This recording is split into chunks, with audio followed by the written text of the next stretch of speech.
Hey guys, EBPMAN here. This Friday is going to be the best time to invest in a smart speaker, but there are many choices on the market. Do you know which one you want to get? Check out this video for more details.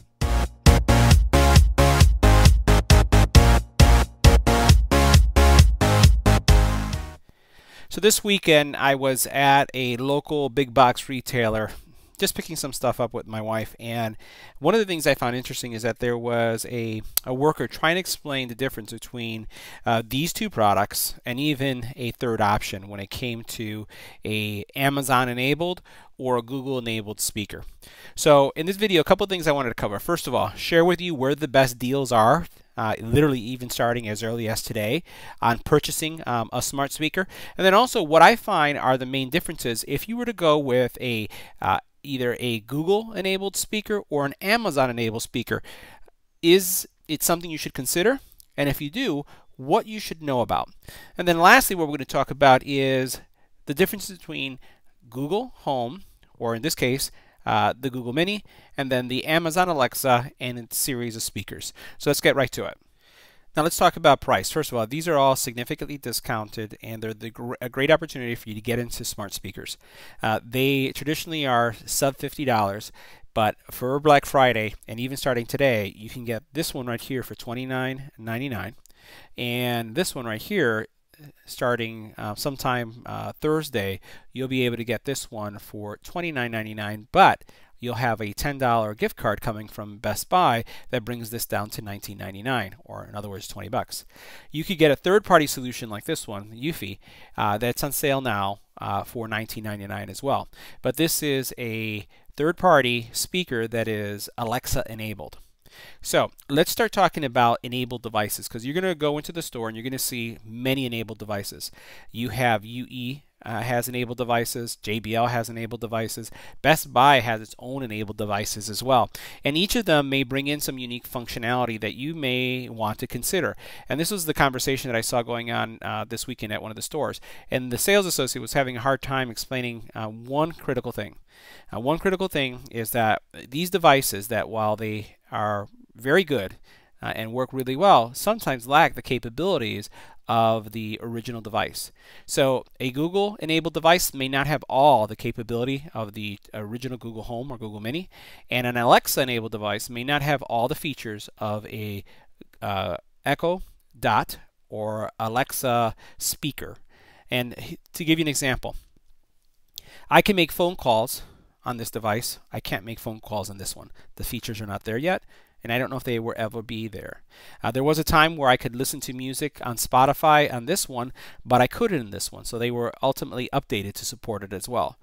But I found that even with the Google enabled devices, the same thing is true. I'm able to make phone calls on this, but on the Insignia speaker that I reviewed a couple weeks ago, I am not able to. So keep that in mind when you are reviewing those devices, that they may not have all the features that your primary devices do. So watch out for that if you make that purchase. Now second, how are these primarily used? 90% of the people, even higher than that, 95%, and I probably would dare to go to 97% of the people who I know who have speakers like this primarily uses them to listen to music. So the question you have to ask yourself when you think about which one you're going to go for is you think about where do you get your music from the most. Now, from an audio perspective, there are some differences. First of all, for example, this speaker here from Google, this is the Mini. The speaker, the sound comes from the bottom up. In other words, it's upward facing. So this does sound a little bit better than the Echo Dot. This one is downward facing, so the sound comes downward and then has to reflect up. But both of them play music, and I do find that overall Google does a better job when it comes to selecting and finding music. So I'm able to get the right song more often than I do with the Echo Dot. That's just one thing, my personal experience. Now, in addition to that, I just want to show you one thing that is a little bit different about the Echo Dot. On the back here, you'll notice that the Echo Dot has an output. That is an auxiliary port that allows you to connect this speaker a speaker to your dot, so that now you can take the limitation that you have with this speaker, not being very loud or it doing downward facing actually sound, and hook it up to a very high-end speaker and get better music quality.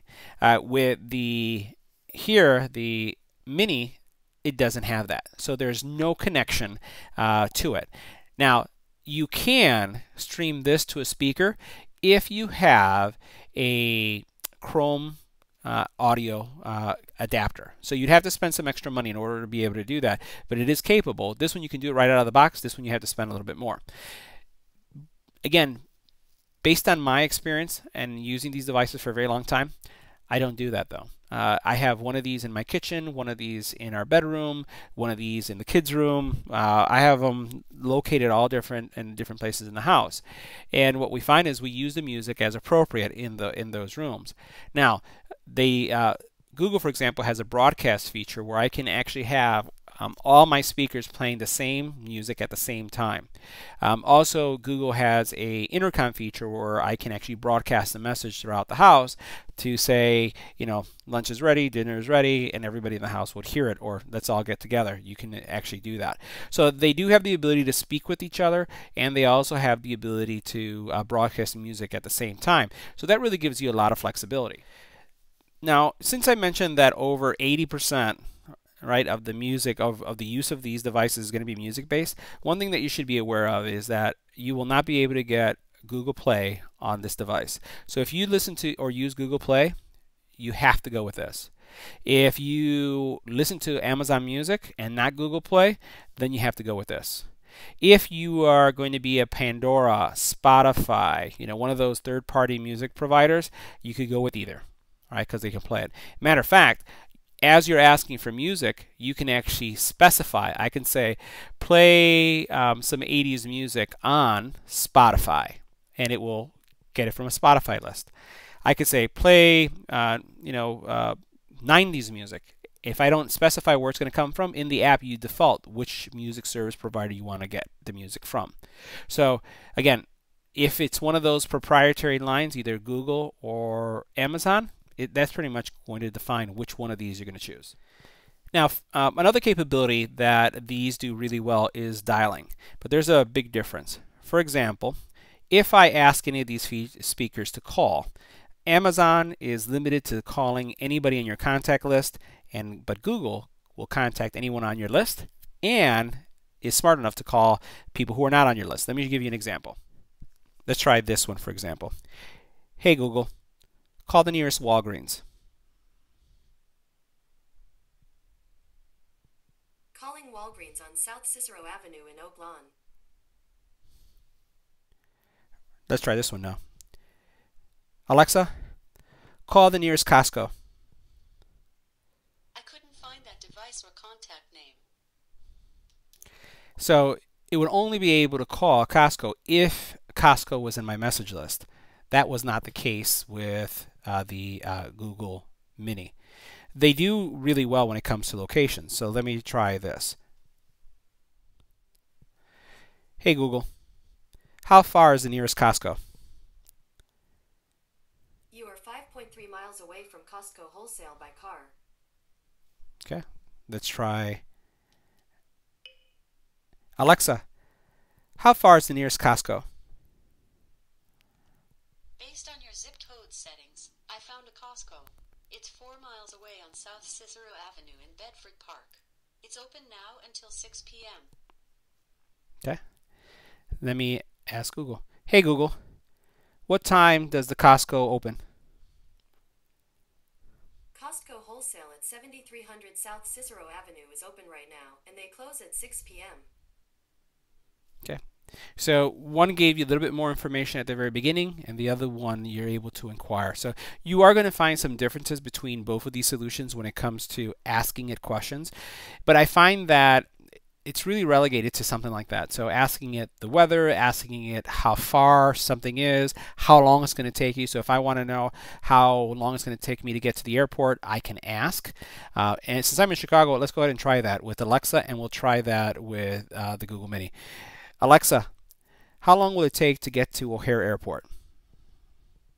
Your current location miles, 31.9 kilometers, from O'Hare International Airport. As I don't know your speed, I can't tell you how long it will take. Okay, let's go ahead and let's try Google. Hey Google, how long will it take me to get to O'Hare Airport? With light traffic, it will take you 36 minutes to get to O'Hare International Airport, ORD, by car. I have sent the directions to your phone. Wow, that was really useful and helpful. Thank you. So as you can see, they both will help you with locations. They're both going to be able to give you some information.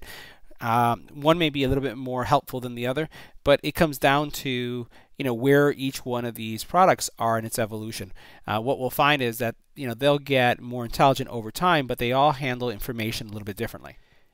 From a dialing perspective, they also make phone calls. So this is a really cool tool, especially if you want to call someone using this as a speakerphone. Now, one thing that Google cannot do is it cannot communicate to another Google Home. You can't connect to phone calls. You can't connect to landlines. The Echo does have the ability to connect to someone's Echo. Let me show you how the dialing works on both of these. Now, both of these speakers can work off of contacts, but Google's the only one that can actually work off of a number that you dictate.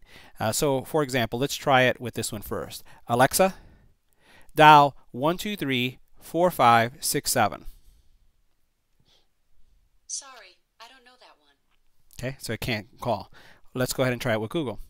Hey Google, dial 123-4567.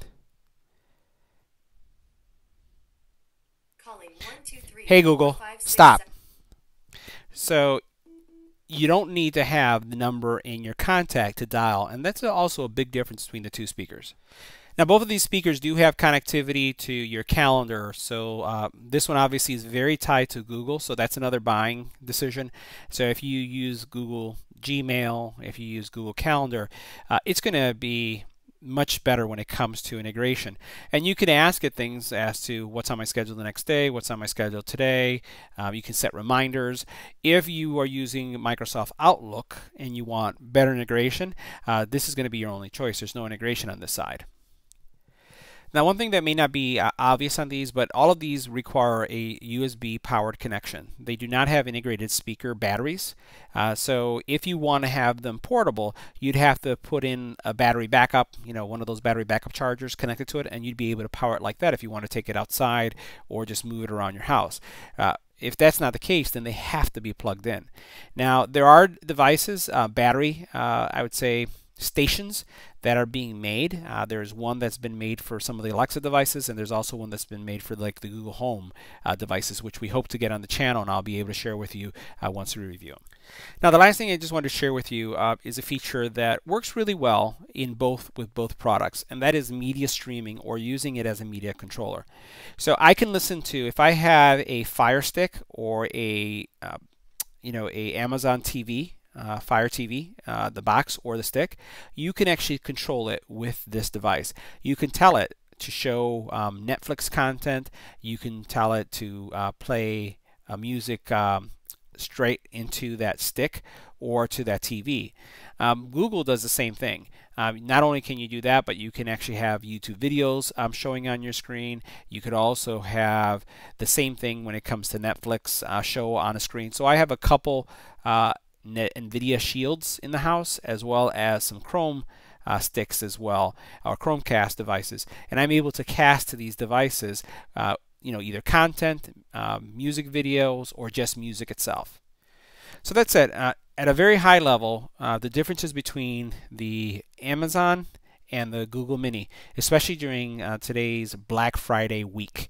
If you have any comments or questions about the video, leave it in the comment area. If there are things about the Amazon Echo that you like versus the Google, share it below, because I think it would help everyone who's trying to make that decision.